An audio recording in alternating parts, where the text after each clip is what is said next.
Okay, so my name's Adam Bowman. I am from IEC St. Louis. I'm the marketing manager and membership director, and I'm sitting here with Tom Streib from Streib Company. How you doing?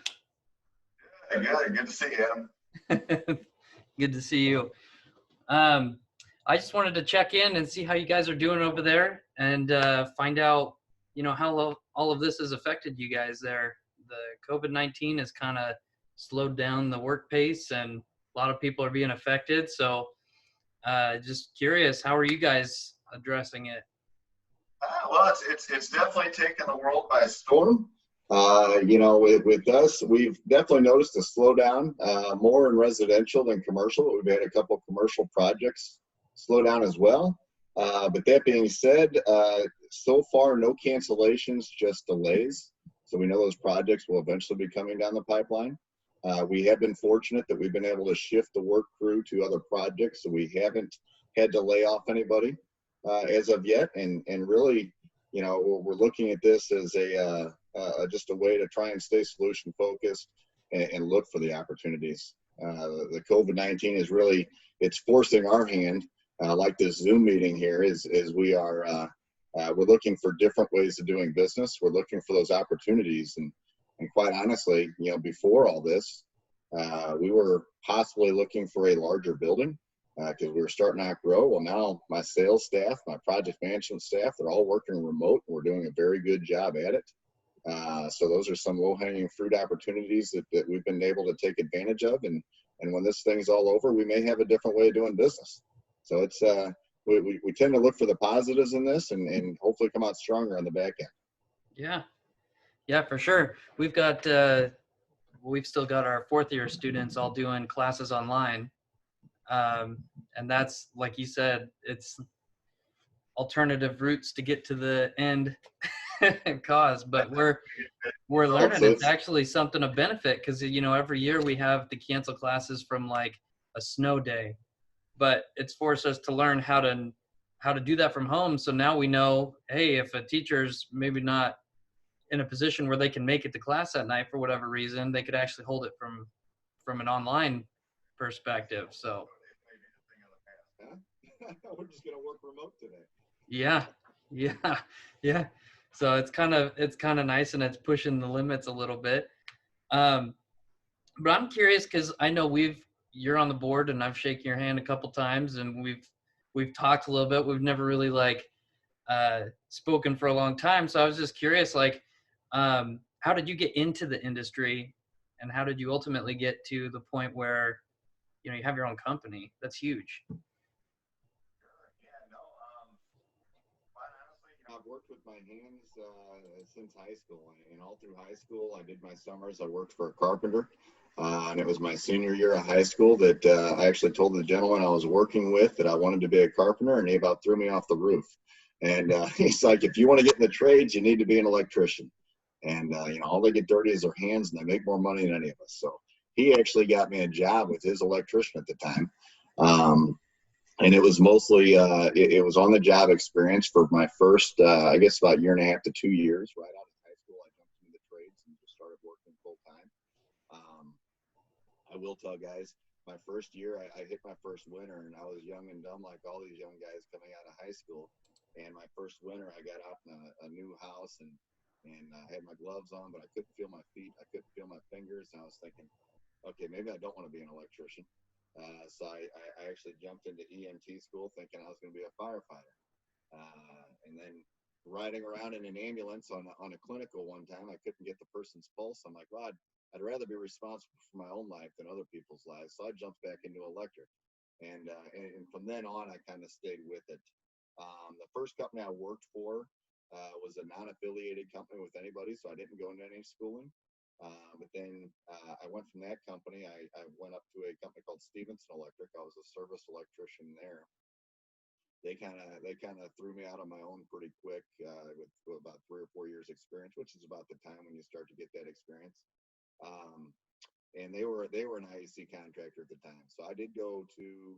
I'm kind of a mutt because I went to about 1.5 to 2 years of IEC school before organizing into the union when I was 21, organized into the union, local 1, and took a few classes there, and I tested out as an A wireman. And I was a journeyman wireman for them until 2003, when I started Streib Company. So I kind of got experience. My background is service. I did a lot of service work, small commercial work, and residential work up and coming. But I always had the entrepreneurial mind. In high school, I had we had a lawn cutting business. Always dreaming about different things with business. So that was always in the back of my head that I'd eventually want to do my own thing. When I was working for companies, I do a lot of side work, and I learned the trade. I learned a lot as a service electrician because you get out in front of the customers. You learn to sell. You learn to present your product. You learn how to schedule. You learn how to get things done effectively. That was all very beneficial to me in learning about the business. And then in 2003, I had my brother actually called me out and said, hey, or actually, I'm sorry, it was my cousin that called me out, and he said my brother used to always talk about things like this and never did anything, and that kind of lit the fire under my butt. And I went in, I quit my day job and started Streib Company full-fledged. So 2004, we were official.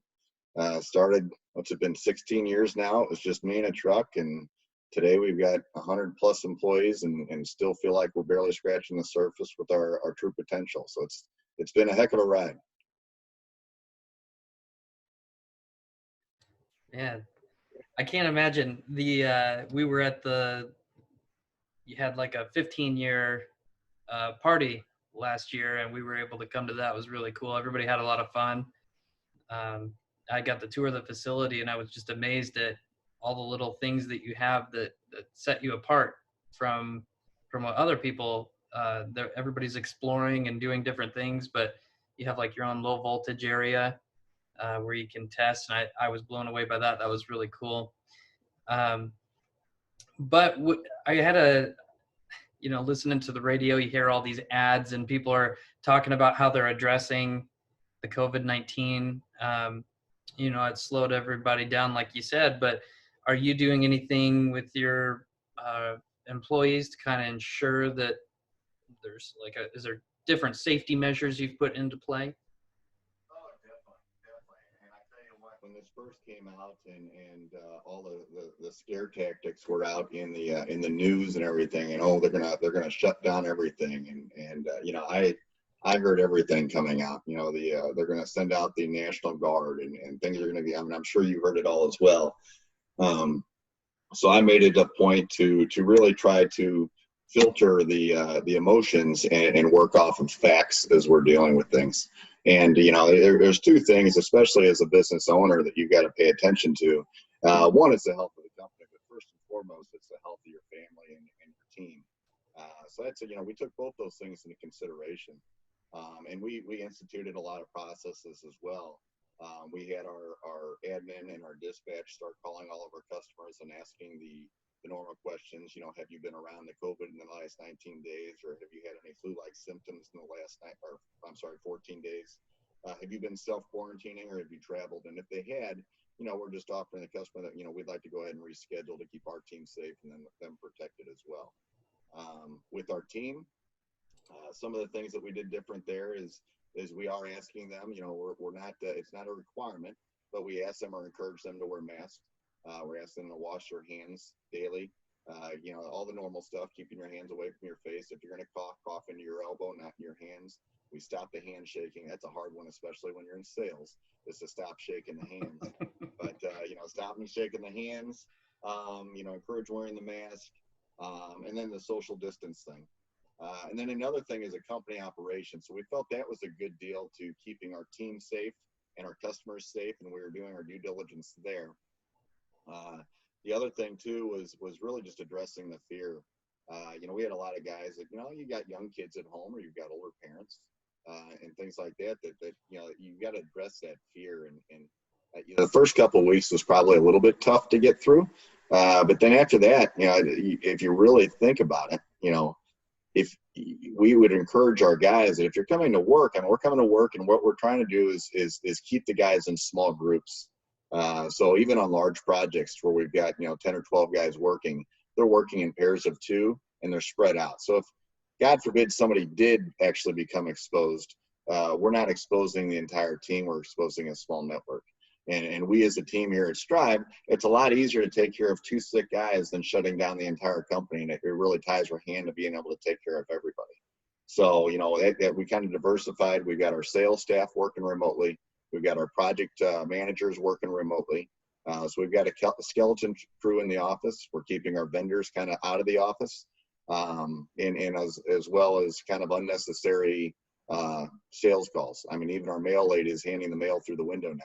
So we're taking all those precautionary measures to keep everybody safe. I think we've done a great job, and Godfrey, knock on wood, we haven't had any direct exposures. Although I still feel like it's any day now we're all going to know somebody that's been exposed in one way or another. But again, you take it day by day, and you work on the facts. Hopefully, work on the facts and not the fears. Yeah, I agree. I know I come home, my wife watches the news, and she's always talking about you can go out to the store, or you should quarantine and stay home unless you need to go to the store. You should stand up unless you need to sit down. It's really like the scariest thing is what, going to the grocery store. You think of that, it's like going to a job site where there's just a couple guys on the job site. That's one thing. Going to the grocery store, that's a whole different ballgame there. Yeah. So that's again, it's just kind of educating these guys, making sure they're safe, and that's all we can do, right? Yeah, absolutely. So as the marketing director, I've been exploring all kinds of new ways to market out and reach people, to let them know we still have open enrollment going on, and we're still looking for more students. We got a lot of time before the school year starts in August. But what would you say to encourage people to pursue a trade and specifically the electrical world? Sure. You know what I would think now more than ever, I mean, we've known this for the last couple of years, that the trades are really going to be hurting for skilled workers. But now during this pandemic, we've been considered essential, thank God. But since I've been in business, or since I've been in the business, not just in business, but in the business, I've never hurt for work due to lack of work. If you've got a strong work ethic, you're ready to work, you're ready to learn, there's not a better industry out there. I mean, you will never go hungry. My dad told me one time, it's like, if you're in a trade, you'll never go hungry. And that just rings true. I look at all the poor businesses out there that are not essential, that are out of work and possibly losing their businesses or losing their jobs or having to do a career change. And we've had the blessing of being essential. And this industry, like any industry out there, and I'm sure it's, when you get in the industry and you're young and you're 18, 19, 20, or even if you're getting in the industry at 30, 31, 32, the first couple of years in anything you ever try is going to be the hardest, right? You're going to work in the cold of the cold. You're going to work in the hot of the hot. You're going to be climbing through attics. You're going to be jumping in trenches, and it's never any fun. But we've all got to battle through those first couple of years to gain the knowledge and to proceed and be a leader within the industry. But once you do that, you just get introductions. You can be in sales. You can be in project management. You can be a foreman on a project. You can be in service and work in different things. And, we try to align the guys' careers out and everything and just kind of get their interest in line with what they really, truly have a passion for. And for that being said, it's, you can be an entrepreneur and a business owner and you can get in that. And we encourage it all. So if there's not I don't think there's a better industry to get in, and I definitely don't think there's a better time than to get into the electrical field. I mean, before this whole thing hit, we were hurting for manpower. And I do truly think, you can look at the economy on the back end of this thing, and you can have your, do you want to look at it in a positive light, or do you want to look at it in a negative light? The negative light, you're going to get the doomsday guys saying, hey, the sky is falling, everything's shutting down, businesses are going out, people are losing their money. Or we can look at it and say, hey, they're probably going to start building hotels like crazy. The airlines are going to go through the roof because people are so tired of being in their house that nobody's going to stay home now. They all want to get out of here. So travel's going to take off. So it's just, we don't know. We'll handle it when that day comes, but I don't think the trades are slowing down anytime soon. Yeah. I think that was the huge thing, just being associated with all the contractors, through the IEC. You guys are essential, so that has blessed me with being essential.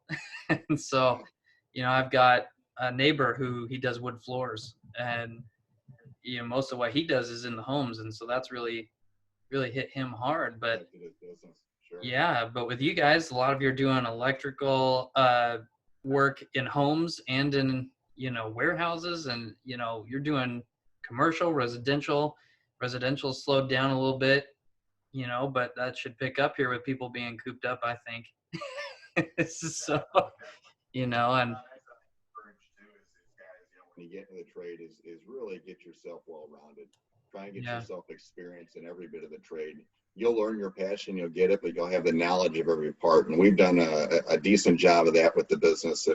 We've got a lot of great talent that we do, residential remodel, service work, residential new construction, custom homes. We do generators, we do solar, commercial, industrial. We do fire alarm, voice and data, smart homes. So, we're pretty diversified here in St. Louis that if one shuts down, it doesn't kill the company. We can shift and kind of mitigate the damages. So, it's, one thing is some guys will get in it and after 4 years, they learned one thing in the trade that whole 4 years. That really, it cheats those guys from a career. And you don't want to be a niche electrician. You want to have a general knowledge of everything. And that's the sharper the tool you are, the more invaluable you're going to be in the industry. excellent. Well, Tom, I thank you for spending a little bit of time with me and making this video. I know everybody's pretty busy and getting stuff done, but I appreciate you taking the time out and talking to us. This has been really helpful, and I love the opportunity to learn more about Streib and how you got into the industry, what you guys are doing to ensure people's safety and moving forward. And if you guys ever need anything, I'm always here at the IEC for you. So. Same here, man. Thank you. And you guys all stay healthy. Yeah. Thank you. You have a good one. All right. We'll see you. See ya.